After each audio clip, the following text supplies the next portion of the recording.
মুহূর্তে আমরা ওয়াই চ্যানেলের ছবিটা একবার দেখে নিই নাকি? এই ছবি আমরা দেখতে পাচ্ছি। এই মুহূর্তে দেখা যাচ্ছে মমতা বন্দ্যোপাধ্যায় তিনি ধর্নায় বসতে চলেছেন। সৌরভ গুহ আমাদের সঙ্গে রয়েছেন। সৌরভ,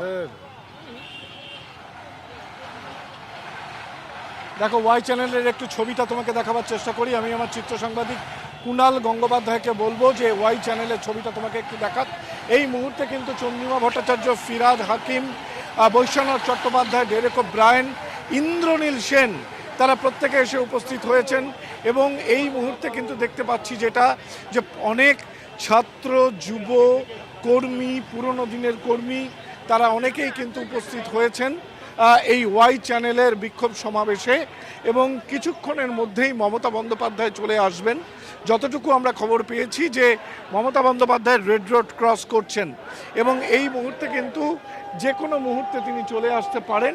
তুমি দেখো এখানেই নেতানেত্রীরা অপেক্ষা করছেন, কিছু কাউন্সিলর তাদের ওয়ার্ডের মিছিল নিয়ে এসছেন এবং সব মিলিয়ে এখানে কিন্তু একটা ছোট জমায়েত আমরা দেখতে পাচ্ছি যেখানে মমতা বন্দ্যোপাধ্যায় আসবেন এবং অপেক্ষা করছেন প্রত্যেকটা নেতৃত্ব।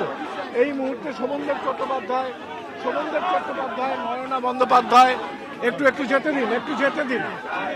শোভনদেব চট্টোপাধ্যায়, নয়না বন্দ্যোপাধ্যায়, কৃষ্ণা চক্রবর্তী, বৈশ্বনাথ চট্টোপাধ্যায়, চন্দ্রিমা ভট্টাচার্য, অশোক দেব প্রত্যেককে কিন্তু আমরা দেখতে পাচ্ছি। এবং একই সঙ্গে এখানে এইখানে বাস স্ট্যান্ডেই কিন্তু কার্যত অস্থায়ী ধর্ণা মঞ্চ তৈরি করে ফেলা হয়েছে যেখানে তারা উপস্থিত রয়েছেন এবং অপেক্ষা করছেন মমতা বন্দ্যোপাধ্যায়ের জন্য, যিনি আর কিছুক্ষণের মধ্যে এখানে চলে আসবেন বলেই আমাদের কাছে খবর।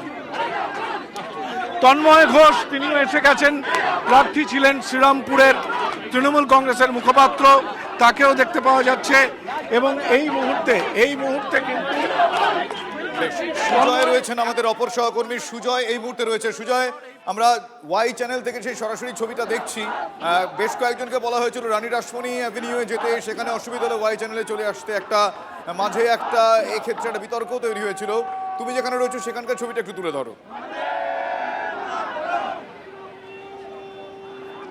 একবারে আমার সহকর্মী অরিত বাসুকে বলবো একটু ওয়াই চ্যানেলের ছবিটা যদি আমরা প্যান করে দেখাতে পারি।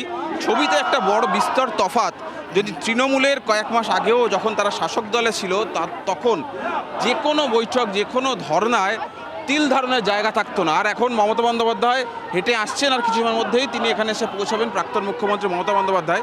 ছবিটা যদি দেখো যে ওয়াই চ্যানেলে খুবই সামান্য ছোট্ট একটু জায়গায়, সেই জায়গাও এখনও সম্পূর্ণভাবে ভরেনি। এখনও তৃণমূল কর্মী সমর্থকদের যতটুকু ভিড় দেখা যাচ্ছে ওই একটা জায়গাতে জটলা রয়েছে যেখানে মমতা বন্দ্যোপাধ্যায় আর কিছু সময়ের মধ্যে এসে বৈঠকে যে ধর্নায় বসবেন।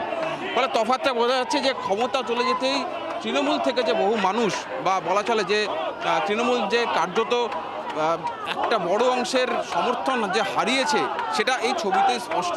আমরা দেখতে পাচ্ছি বহু মানুষ এসছেন এখানে তৃণমূলের দলীয় পতাকা নিয়ে, তারা স্লোগান দিচ্ছেন, তারা বিক্ষোভ দেখাচ্ছেন যেহেতু মমতা বন্দ্যোপাধ্যায় ধর্নায় আসবেন। মমতা বন্দ্যোপাধ্যায় কী বলেন, প্রাক্তন মুখ্যমন্ত্রী তৃণমূল সুপ্রিমো কী বলেন, কী বার্তা দেন, তার কারণ এই প্রথম ভোট ফল প্রকাশের পর বা বিরোধী দলের তকমা পাওয়ার পর, মর্যাদা পাওয়ার পর এই প্রথম প্রকাশ্যে কোনো সমাবেশ বা ধর্নায় আসছেন মমতা বন্দ্যোপাধ্যায়।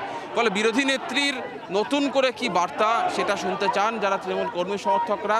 তারা শুনতে চান মমতা বন্দ্যোপাধ্যায় আগামী দিনে বিরোধী হিসেবে তার দলকে কিভাবে এগিয়ে নিয়ে যায়, কিভাবে নেতৃত্ব দেয়।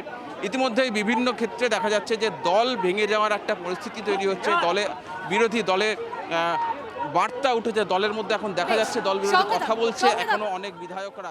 দেখা যাচ্ছে যে